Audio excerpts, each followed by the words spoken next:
Well, this is our prototype wall, but it didn't last as a prototype wall very long before it became an experimental wall. And you can see all kinds of funny things going on here. We've experimented with different ways of holding the furring strips that eventually will be home to the cladding.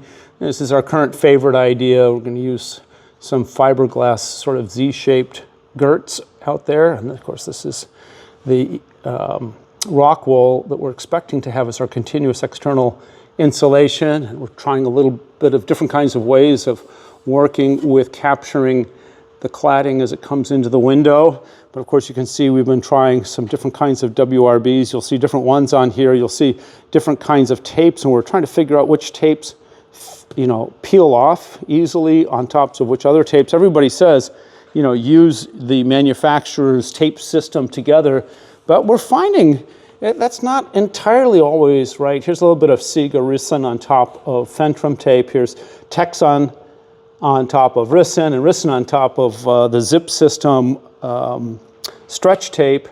We've been trying the same thing with a variety of different tapes to see how they come together. This was a potential girt that might be a reasonable way to hold the furring strips that eventually will hold the cladding. Down here you can even see we're looking at finding different ways that the various sealing products actually adhere to concrete and how they adhere to wood and how they adhere to each other, even across manufacturers.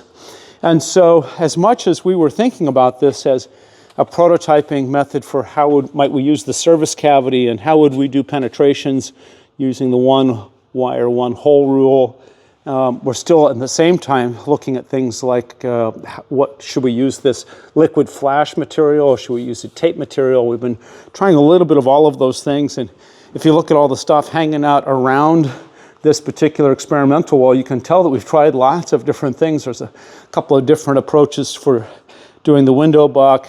This isn't quite the final that we're going to do. We're actually going to take a slightly different approach, but we're looking at how this flex tape adheres to the 2x material and how it adheres to foam and how it's going to adhere to liquid flash if that's the approach we take. Somewhere in here you'll find some of the corners, pre-made corners where the origami is done for you.